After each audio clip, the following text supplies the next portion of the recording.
नुपुर, तुमने आज मेरी नीली वाली शर्ट प्रेस नहीं की। आज हमारी कॉन्फ्रेंस मीटिंग थी, मुझे वही फॉर्मल शर्ट पहननी थी। अब क्या पहनकर जाऊं? नितिन बोला। वो कल बच्चों को पढ़ाते पढ़ाते आंख लग गई थी, फिर समय ही नहीं मिला। आप कुछ दूसरा पहन लो। नुपुर चाय का घूंट पीकर बोली। हद करती हो, दूसरा क्यों पहनूं? मेरी इम्पोर्टेंट मीटिंग है, मेरा वो लक्की शर्ट है।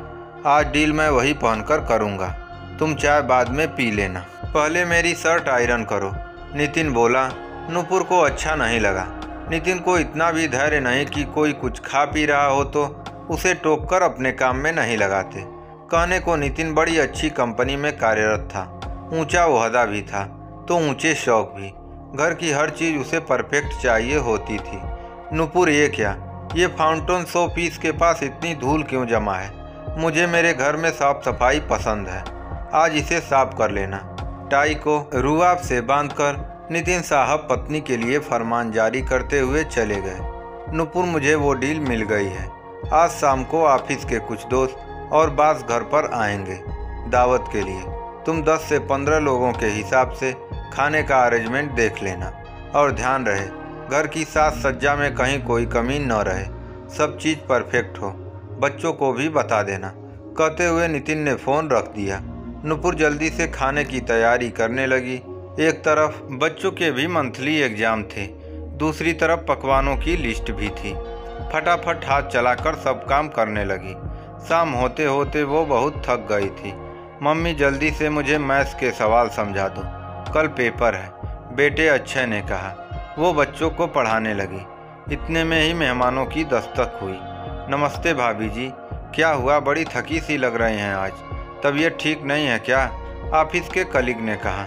बच्चों को पढ़ाने के चक्कर में नुपुर तैयार होना भूल ही गई थी। उसने हाथों से बालों को संवारा। क्या करें इन औरतों को, कितनी भी सुख सुविधा दे दो रहेंगी ये अस्त व्यस्त ही, दांत बीचते हुए नितिन ने कहा।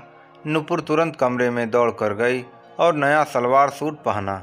आईने में खुद को देखा तो लगा सुबह से नहाकर जब से वो आई थी उसने रूखे चेहरे पर क्रीम लगाने का ही समय नहीं मिला। बस नितिन के एक आर्डर पर घर की साज सज्जा और खाने की तैयारियों में इतनी व्यस्त हो गई कि अपने बाल तक नहीं संवार पाई। नुपुर ने मेहमानों की खूब अच्छी आवभगत की। भाभी जी, मानना पड़ेगा कि आपने घर में एक एक चीज़ करीने से मेंटेन कर रखी है, हर चीज़ A1 है। घर को निहारते हुए नितिन के दोस्त करण ने कहा। अरे इसके बस की कहाँ बात, ये करती ही क्या है, ये सब तो मैंने ऑर्डर करके मंगाए हैं। भाई मेरा घर है, हर चीज़ परफेक्ट होनी चाहिए, नितिन बोला। नुपुर औपचारिक मुस्कान दिखाकर वहाँ से चली गई। उसके अंदर नितिन के शब्दों और उसके व्यवहार की उथेड़-बुन चलने लगी। सुबह से लेकर शाम हो गई थी, उसे अपने लिए सुकून का एक कप चाय पिए भी। फिर भी मैं करती ही क्या हूँ, वो कहते हैं घर उनका है तो सुबह से लेकर शाम तक मैं उनकी देखरेख में अपना समय क्यों बर्बाद करती हूँ। अगले दिन नितिन का ऑफिस से फ़ोन आया। नुपुर, वो कॉलोनी के कुछ दोस्त शाम को खाने पर आएंगे, तुम देख लेना, नितिन बोला। नुपुर ने कोई जवाब नहीं दिया। नितिन ऑफिस से घर आया तो किचन में अंधेरा था। बेटे, अक्षय ने गेट खोला और उसने मम्मी के बारे में पूछा। अक्षय ने कमरे की तरफ इशारा किया। नुपुर, गेट खोलो। नितिन ने दरवाज़ा खटखटाया। ये क्या नुपुर, तुम तैयार हो रही हो अभी? तुमने अभी तक खाने की कोई तैयारी नहीं की और बाहर हाल में कितना सामान फैला है, कौन करेगा ये सब? ये घर किसका है नितिन? मतलब क्या कहना चाहती हो? यही कि ये घर किसका है, मेरा और किसका? तो बस जिसका घर है अब से काम भी वही करेगा। नुपुर आईने में खुद को देखते हुए बोली। क्या बकवास है नुपुर ये, नितिन गरजते हुए बोला। बकवास नहीं है नितिन, यही हकीकत है। वैसे भी मैं करती ही क्या हूँ, हर चीज़ तो तुम ही करते हो, फिर मैं अपना कीमती समय क्यों बर्बाद करूँ?